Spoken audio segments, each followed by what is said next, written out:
이제 은퇴하는 저를 주일 예배 설교로 불러주신 우리 부산제일교회 정찬석 목사님, 또 장로님, 또 우리 모든 교우들에게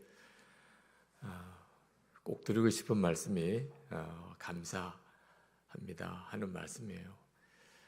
1999년 11월이 제가 부산제일교회에서 이임을 하고 안산으로 제 목회 임지가 옮겨지게 됐어요. 그때 생각이 납니다. 해수로 따지면 25년이 됐네요. 그때 이제 부산제일교회 교우들이 저를 한국 교회를 위한 선교사로 파송한다, 그런 마음으로 저를 보내주셨어요. 청빙이 왔을 때 굉장한 고민이 있었습니다. 그래서 그때 생각하기를 부산제일교회 교우들에게 이 사실을 알리고 교우들이 기도해 주셔서 한 사람도 반대 없이 다 목사님 안산 광림교회로 가시는 것이 하나님 뜻인가 봐요 라고 동의해 주시면 제가 가고, 그렇지 않으면 안 가겠다, 그렇게 생각을 하고 교우들에게 그 사실을 주일 예배 때 알려드렸어요. 그때부터 한 달이 저에게는 정말 고통스러운 한 달이었습니다. 교우들의 기도하는 그 기간 동안 사실 우리 부산제일교회 성도들의 얼굴을 쳐다보는 것도 정말 어려운 일이었습니다. 근데 참 하나님께서 그렇게 하셨는지 끝까지 다 교우들이 목사님이 가시는 것이 하는 뜻인 것 같습니다. 그렇게 기도로 동의해 주셔서, 그리고 이임 예배 때 안디옥 교회의 성도들이 바울을 선교사로 파송하는 그런 마음으로 저를 보내주셨어요. 그 이후로 이제 25년이 되어서 제가 오늘 여기 와서 제 목회를 은퇴하는 시간에 우리 부산제일교회 성도들에게 말씀을 전하게 된 것을 무슨 하나님의 뜻이 있을까 하고 한참을 생각을 했습니다. 제가 1990년에 부산제일교회 담임 목사로 부임을 해 왔는데, 부산제일교회는 부산 지역에서 감리교회로서는 제일 먼저 세워진 모교회입니다. 역사도 오래됐고 또 예배당도 이렇게 잘 지었고, 그때 제가 34살의 나이로 담임 목사로 왔어요. 그러니까 어려도 한참 어린 목사이지요. 그런데 장로님들과 교우들이 어쩌면 그렇게 한결같이 마음을 모아서 섬겨주시고 또 지지해 주시고 또 잘 순종해 주셔서 10년 동안의 부산제일교회에서 목회가 정말 행복했고, 제 목회와 그 이후의 제 사역의 기초가 부산제일교회에서 만들어졌어요.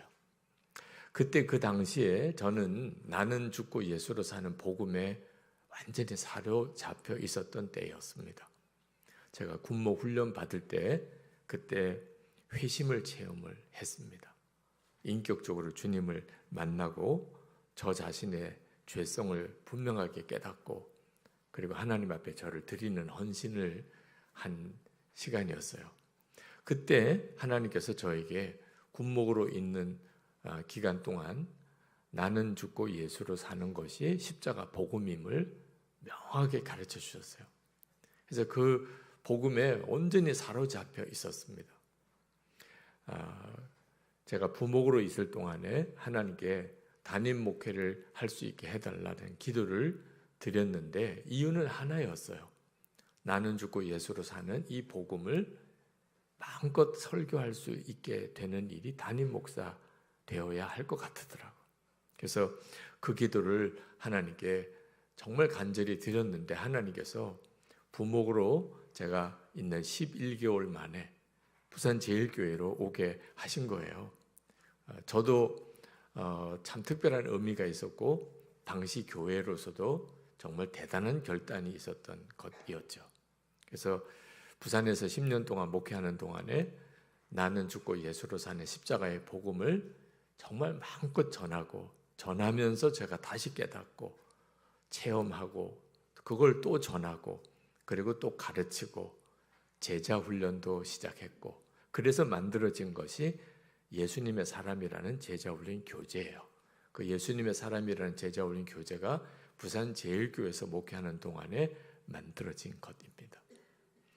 그렇게 복음을 전하고 정말 가슴 뜨겁게 목회를 하다가 안산 광림교회로 이제 목회 임지를 옮기게 되어서 떠나게 되면서 제 마음에 나는 이제부터 정말 나는 죽고 예수로 사는 복음으로 그렇게 살고 목회하리라 그렇게 결단을 했습니다. 왜냐하면 부산제일교회 교우들에게 그렇게 설교를 했고 그렇게 가르쳤으니 이제부터 나의 목회는 전적으로 나는 죽고 예수로 사는 삶이 되어야 하겠다. 물론 여러 많은 갈등도 유혹도 있었죠.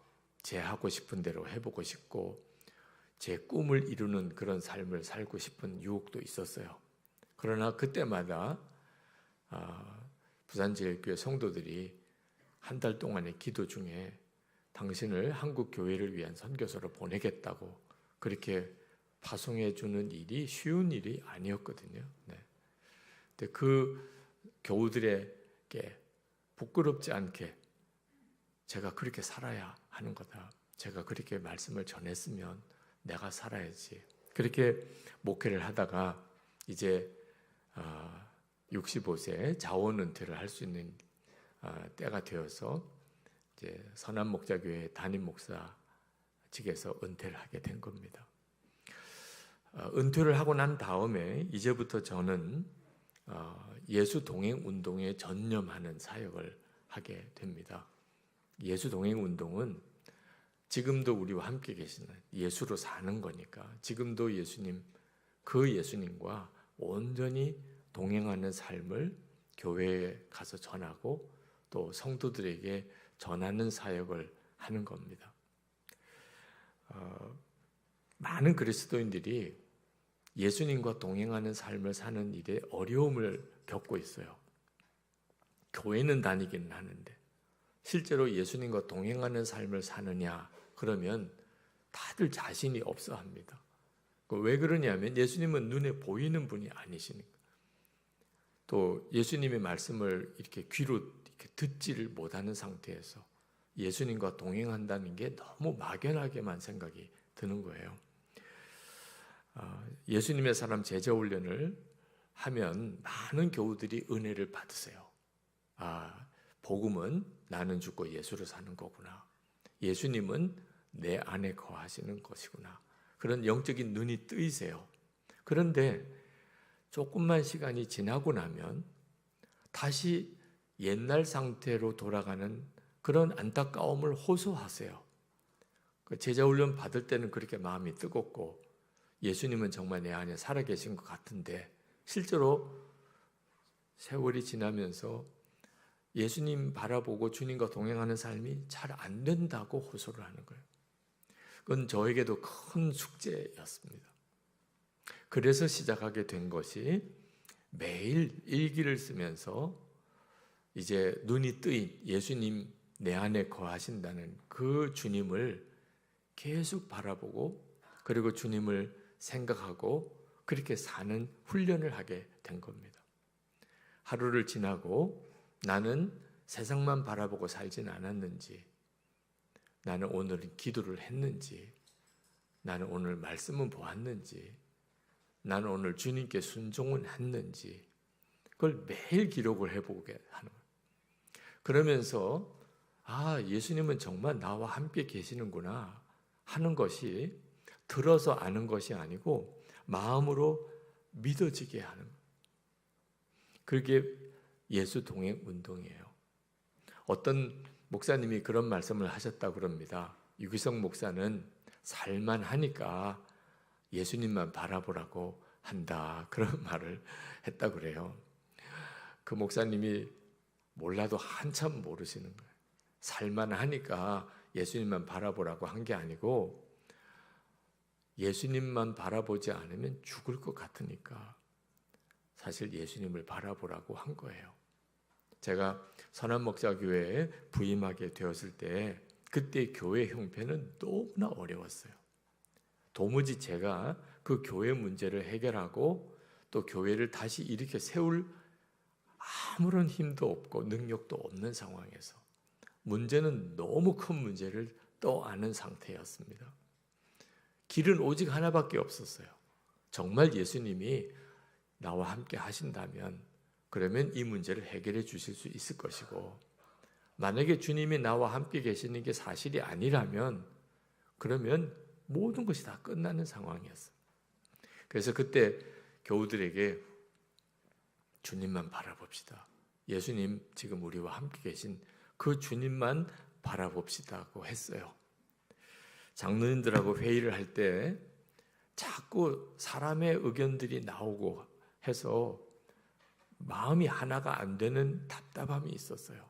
그래서 장로님들께 장로님, 우리 예수님 바라봅시다.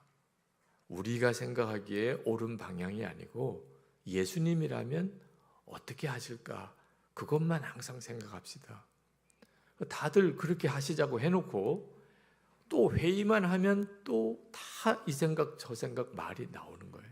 그래서 조그만 나무 십자가를 가지고 회의를 했습니다. 그 조그만 나무 십자가를 회의가 시작이 되면 오른쪽에 있는 장로님께 드려요. 그러면 그 장로님은 십자가 쥐고 기도하시고 회의는 이제 진행이 됩니다. 그러면 또 그 장로님은 옆에 있는 장로님에게 십자가를 드리면 또 그 장로님은 기도하시고 회의는 진행. 그래서 회의를 진행하는 동안에 십자가가 계속 돌아요. 네.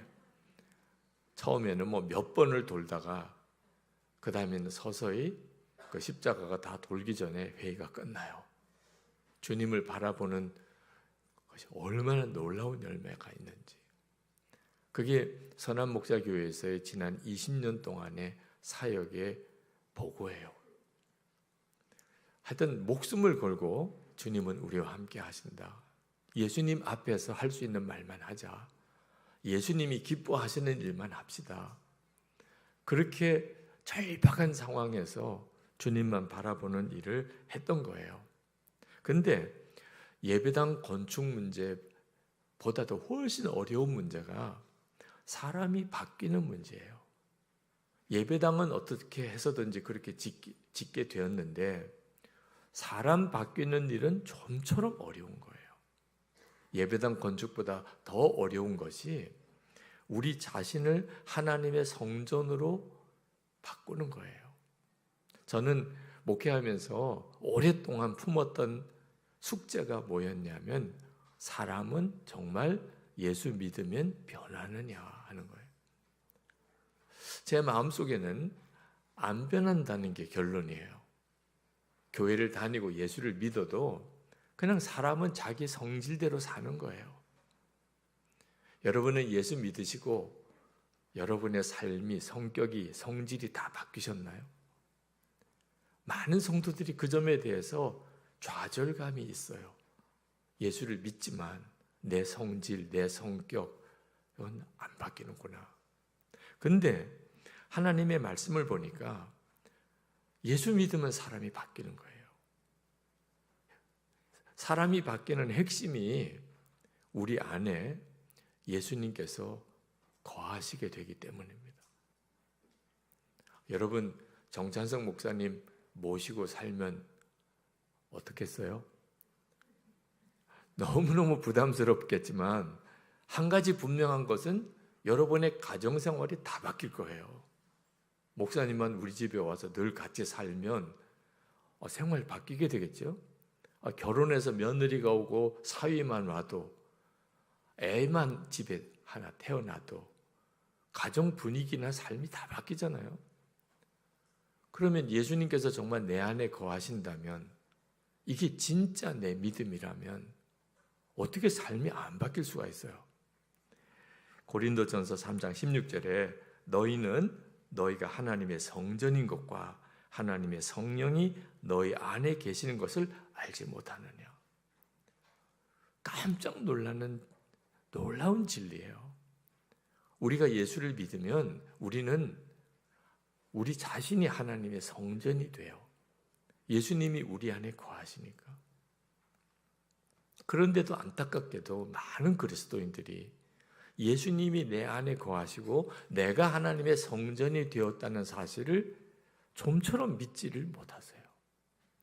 그래서 은밀한 죄에 빠지고 또 두려움과 염려에 사로잡혀 살고 할 말 못할 말 다 하고 가정도 교회도 하나님의 성전다운 모습이 전혀 없이 사는 거예요. 이유는 하나예요. 내 안에 예수님이 계시다는 것이 머리로는 들어서 아는 내용인데 실제로는 자기의 현실이 아니니까. 그런데 이건 굉장히 두려운 일이에요. 17절 말씀에 누구든지 하나님의 성전을 더럽히면 하나님이 그 사람을 멸하시리라. 하나님의 성전은 거룩하니 너희도 그러하니라. 여러분, 누가 이 예배당에 들어와서 술 먹고 행패를 부리고 온갖 더럽고 음란한 짓을 하면 여러분 가만히 두시겠어요? 아니, 세상에 예배당에 들어와서 누가 담배만 하나 펴도 아마 여러분들이 막 발끈하면서 그 사람을 내쫓을 거예요. 아니, 여기가 예배당인데. 그런데 여러분의 몸이 예배당보다 더 중요한 하나님의 성전이라는 거예요. 그런데 별의별 생각, 감정 다 그냥 마음에 품고 할 말 못할 말 다 하고 그렇게 살면 이건 무서운 일인 거죠. 그래서 예수님께서 우리 안에 거하신다는 것을 정말 믿고 살게 하려고 예수 동행 운동을 하게 된 거예요. 그걸 항상 잊어버리지 않고 살게 하려고 매일 일기도 쓰게 한 거예요. 사람은 변해요. 예수 믿으면 정말 변해요. 성령과 말씀의 역사로 사람은 바뀌게 돼 있어요. 지금 우리가 사는 시대가 참 어려운 시대인데 TV라든지 핸드폰 또 인터넷 보고 듣는 것이 온통 우리 마음을 사로잡고 있어요. 여러분, 우리의 삶의 변화는 전적으로 성령과 말씀으로 되는 거지만 날마다 말씀과 성령의 인도를 따라 살지 않으면 그러면 아무리 예배 때 은혜 받고 아무리 어떤 집회 때 성령 체험하고 그렇게 해도 사람은 안 바뀌어요. 제가 목회하면서 많은 교우들을 봤어요. 세상 없는 은혜 체험도 하고 세상 없는 말씀으로 훈련을 받아도 그 사람은 어떤 사람이냐, 날마다 뭘 보고 듣느냐에 따라 결정되는 거예요. 근데 우리가 날마다 그냥 세상 뉴스나 보고 그저 인터넷에서 동영상이나 보고 그렇게 살면 우리는 완전히 세상 사람으로 사는 거예요. 진짜 무서운 시대가 지금 시대예요. 여러분, 오늘 이렇게 예배를 드리지만 이 예배가 끝나고 난 다음 시간부터 여러분들은 휴대폰으로 또는 인터넷으로 보고 듣는 것이 완전히 세상에 매이는 삶을 살게 될 거예요. 대부분은 그렇게 살아요. 그러니까 삶이 안 바뀌는 거예요. 이제 하루를 살아도 항상 주님 생각하고 늘 말씀과 기도의 삶을 살고 주님께 순종하며 살아보자. 매일 그것을 점검하고 살아보자. 그래서 예수 동행 일기를 쓰게 된 겁니다. 히브리서 12장 2절에 믿음의 주요 또 온전하게 하시는 이인 예수를 바라보자. 여기서 예수를 바라보자고 한 것은 24시간 주님을 주목하라, 그런 뜻이에요.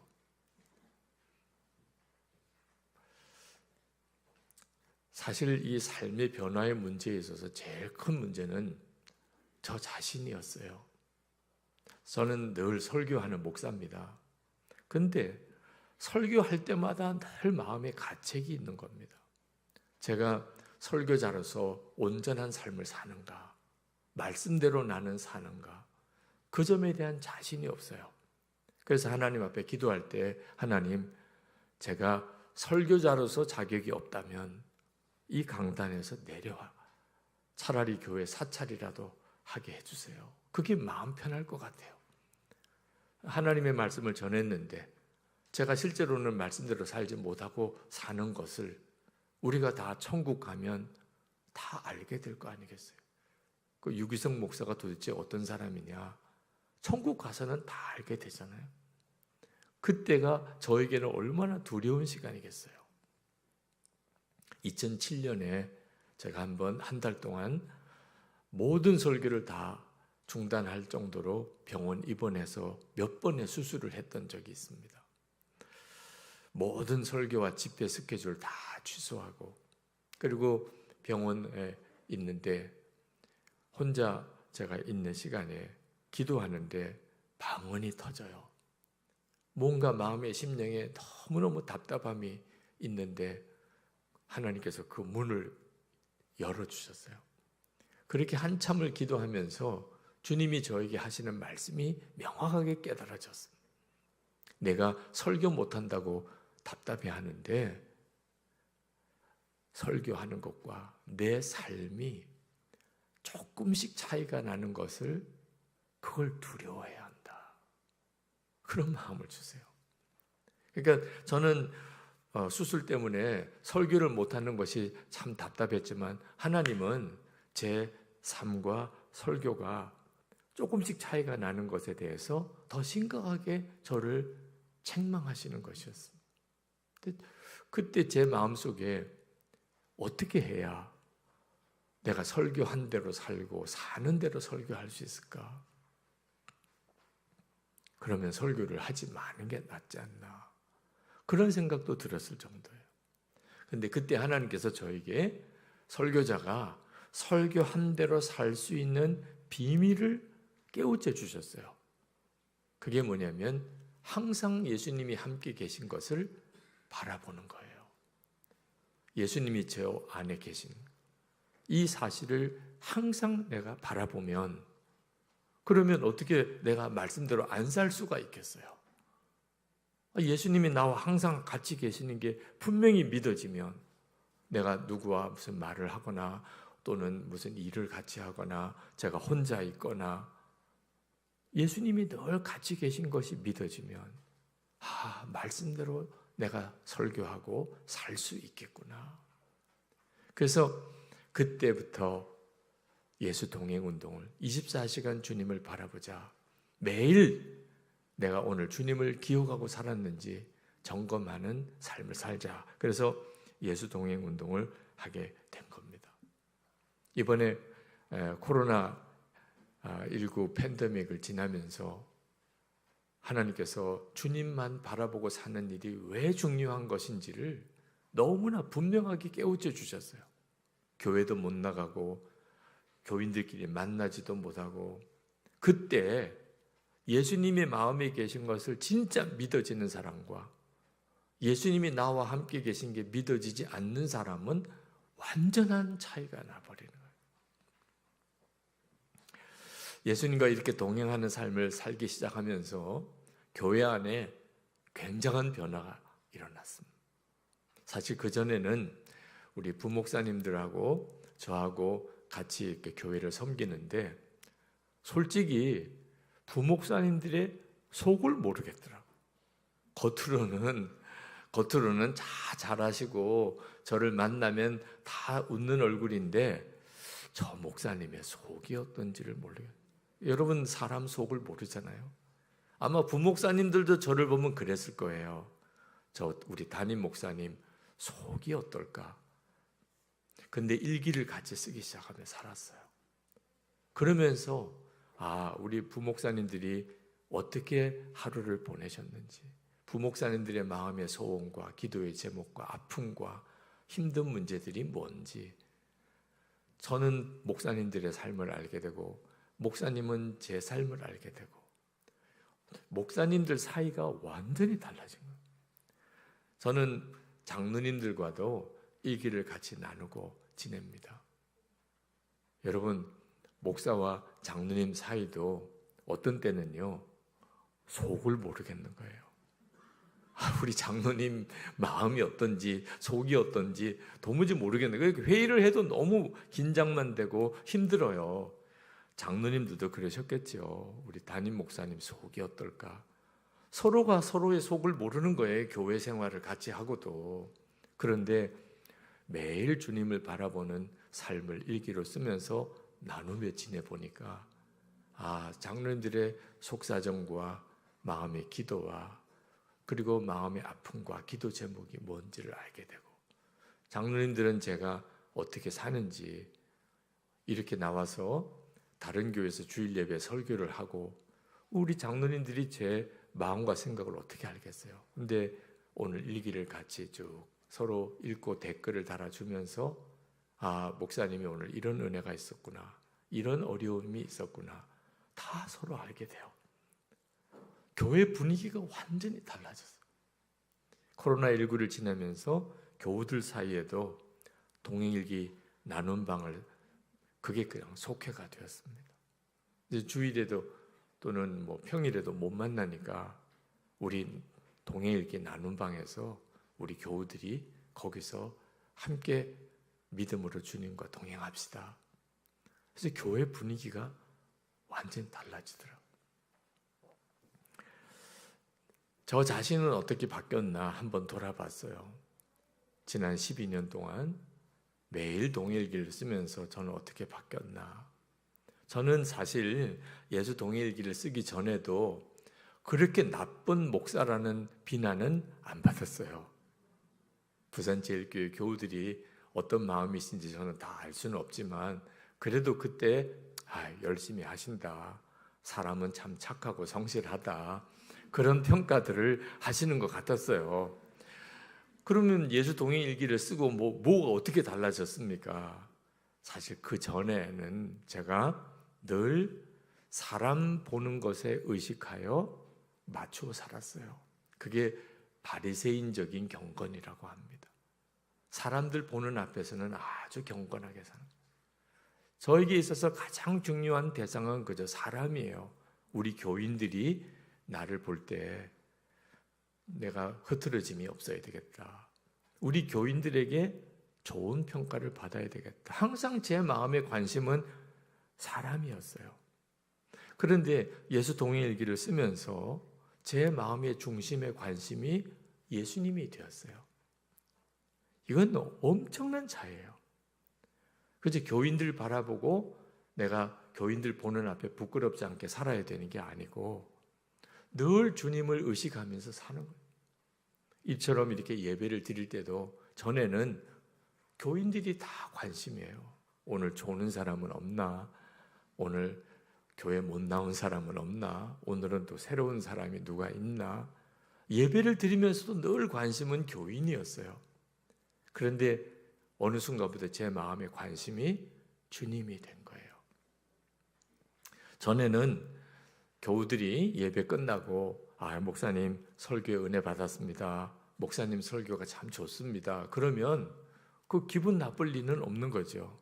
그런데 항상 그 말이 저에게 스트레스가 또 됐어요. 왜냐하면 다음에도 좋은 설교 해주세요, 그렇게 들리는 거예요.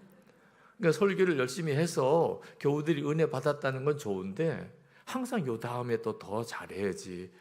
그러니까 설교자가 참 설교가 어려운 일이거든요. 그런데 어느 순간부터 칭찬은 주님으로부터 받는 거라고 하는 걸 알았어요. 주님이 전하라고 하는 말씀을 있는 그대로 잘 전했으면 그건 잘한 거죠. 교우들이 때때로는 잘 이해 못해하고 받아들이기 어려워해도 주님이 잘 전했다, 그러면 감사한 거죠. 기준이 완전히 달라졌어요. 전에는 설교를 할 때도 이렇게 살아야 된다, 저렇게 살아야 된다, 그런 내용의 중심이었어요. 그런데 어느 순간부터 여러분들이 그렇게 살게 될 겁니다. 여러분들의 삶이 변화될 겁니다. 여러분들이 할 수 없는 일, 안 되는 일이 해결이 될 겁니다. 왜? 제가 경험을 그렇게 하고 있으니까. 예수 그리스도 주님이 내 안에 오신 것을 진짜 믿게 되니까 사람이 바뀌는 거예요. 주님이 바꿔주시는 거예요. 그러니까 설교를 듣는 교인들도 힘이 나는 모양이에요. 이렇게 해야 된다, 저렇게 해야 된다, 이렇게 할 때는 부담만 되는데 이렇게 될 겁니다. 그러니까 마음에 기대가 생기고 그리고 새롭게 시작해 볼 용기도 생겨요. 저는 교인들이 싫어하는 것에 대해서 굉장히 예민했어요. 사실 목사가 교인들이 싫어하면 제일 부담되는 거죠. 항상 마음속에는 교인들이 싫어하면 안 된다, 이런 두려움이 있었어요. 그러다 보니까 어떤 때는 꼭 해야 되는 일도 못할 때가 있었어요. 그런데 주님을 바라보게 되면서부터 어떤 때는 고난도 당해야 된다.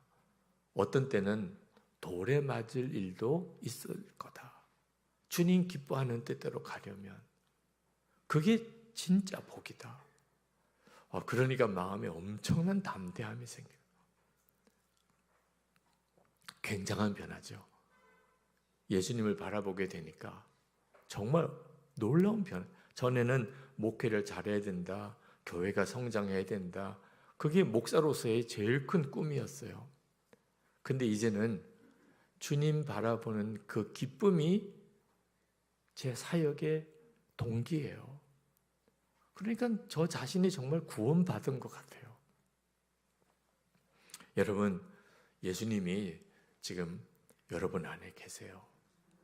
여러분이 그 예수님을 바라보는 눈이 뜨이는 일이 우리가 진짜 구원의 삶을 누리고 사는 거예요. 어느 목사님이 그렇게 말씀을 하시더라고요. 목사님께서 나는 죽고 예수로 사는 십자가의 복음을 그렇게 전하시고 그리고 예수님과 동행하는 삶을 그렇게 강조하시니 하나님이 기뻐하시는 모양입니다. 선한목자교회가 이렇게 부흥되고 목사님도 이렇게 유명한 목사가 되고 그리고 명예 박사까지도 받고 그러는 걸 하나님이 정말 주신 상이라고 생각됩니다. 근데 저는 그 말씀을 듣고는 마음이 슬펐어요. 제가 나는 죽고 예수로 사는 십자가의 복음으로 살고 예수님과 동행하는 삶을 살려고 하니 하나님이 지금 선한목자교회를 이렇게 부흥시켜 주시고 유명한 목사가 되게 하셨나. 그게 상이라면 그러면 너무 서글플 것 같아요. 왜냐하면 하나님 앞에 갔을 때는 받을 상이 없잖아요. 실제로 제가 예수님과 동행하는 삶을 살아보니까 그것 때문에 고난 받으시는 목사님들이 생기더라고요. 교우들에게 나는 죽고 예수로 사는 십자가의 복음을 전했더니 그만 장로님들이 싫다고 교회 사임하라고 해서 생개척을 하신 목사님도 계세요. 어느 부목사님은 설교 시간에 나는 죽고 예수로 사는 십자가의 복음을 전했더니 담임 목사님이 그만하라고. 그래서 교회에서 쫓겨난 목사님도 계시더라고요. 그런 분들이 진짜 상을 받을 분들이에요. 그게 정말 상이죠. 하나님 앞에 섰을 때 진짜 복이죠. 주님을 바라보는 눈이 뜨이지 않으면 하나님이 정말 복 주시는 길로 눈에 보여도 못 가요. 우리 부산제일교회 성도 여러분들에게 오늘 제가 25년 만에 주일 예배 강단에 서서 이제 은퇴하는 목사가 되어서 꼭 드리고 싶은 말씀. 그동안에 저는 부산제일교회에서 설교했고 그렇게 가르쳤기 때문에 내가 그렇게 살아야 한다고 명심하고 살았어요. 사실 담임 목사 별로 좋지 않은 여러 가지 어려운 관계, 시험도 없었는데 다른 교회로 부임해 가시는 걸 교우들이 그렇게 마음을 모아서 파송해 주는 일이 쉬운 일이 아니잖아요. 그러면 제가 거기 합당하게 살아야 한다고 생각했어요. 그리고 끝까지 목회를 하고 이제 은퇴하는 자리에 부산제일교회 교우들에게 그동안 제가 그렇게 살았습니다. 부끄러운 건 여전히 많죠. 하나님은 다 아시겠죠. 그러나 하여튼 어떻든지 복음으로 살고 주님 바라보고 살려고 무던히 애를 썼어요. 한 번은 제가 안산에서 목회할 때인데 어느 교우 한 분이 세가족으로 등록을 했습니다. 1시간 반 정도 되는 거리에 사시는 분이에요. 그래서 제가 그분을 만나서 우리 교회에 등록하지 마시고 가까운 교회로 가세요. 그래야 신앙생활 하기가 좋습니다. 그랬더니 그분이 저에게 우시는 거예요. 그러면서 하시는 이야기가 자기는 진짜 예수님이 함께 계시는 것이 정말 분명한 교회를 찾고 있다는 거예요. 예배를 드리면 예수님을 정말 만날 수 있는 그런 예배를 드리는 교회를 찾고 있다는 거예요. 제가 그분 이야기를 들으면서 제 마음속에 있는 소원이 그건데 그런 생각이 들더라고요. 여러분도 아마 똑같을 거예요. 예수님이 진짜 살아계신 그 교회, 예배를 드리면 정말 예수님을 만날 수 있는 그런 교회 있다면 여러분도 1시간 반이 아니고 2시간, 3시간 걸려도 아마 찾아가실 거예요. 목사로서 생각해 보면 사례비 안 줘도 그 교회 가서 그냥 안내만 서라고 해도 그런 교회 가서 사역하고 싶을 거예요. 그런 마음이 제 마음이었거든요. 근데 저는 담임 목사가 되다 보니까 좋은 교회가 있다고 해도 못 가요. 정말 예수님이 살아계신 교회다. 그 교회는 진짜 예수님의 교회다. 그래도 갈 수가 없어요. 담임 목사니까. 길은 하나밖에 없는. 제가 섬기는 교회가 정말 예수님과 함께 하는 교회. 주님을 만날 수 있는, 예배드리면 주님을 만나는 교회. 그런 교회가 되도록 목회해서 세우는 길밖에 없더라고. 부산제일교회 성도 여러분, 그런 교회를 세우세요. 이 부산에 교회 많지만 그러나 갈급한 사람은 더 많은 것 같아요. 예수님 교회 머리라고 하죠. 우리는 예수님의 몸이라고 하죠. 주님은 늘 우리와 함께 계시다고 수도 없이 이야기를 했잖아요. 문제는 그게 현실이 되어야 하는 거예요. 저는 정찬석 목사님 주일 설교를 늘 듣습니다. 그 은혜를 많이 받아요. 참 귀한 분이다. 그런 설교를 하실 수 있는 분도 쉽지 않더라고요. 교우들도 제가 25년 전 이후에 오신 교우들은 모르긴 하지만 우리 교우들, 부산제일교회 교우들 다 마음의 중심이 주님께 있는 참 귀한 분들이에요. 하나님께서요, 진짜 영광 받으시는 교회, 다 힘들고 어렵고 교회들마다 문제 많다고 말을 하는 이때에 이 교회의 자존심을 세우는, 진짜 교회에 있다. 그럴 수 있는 교회를 만들어 보세요. 지금은 주님은 우리와 함께 계시니까 주님 바라보는 일을 쉬지 않고 해보세요. 한 번 은혜 받았다고 성령 체험했다고 주님과 동행하게 되지 않더라고요. 이제 결론 삼고 주님이 나와 함께 계시니 매일 주님과 동행하는 삶을 살아가는 동안에 그렇게 주님이 전체 공동체를 바꾸세요.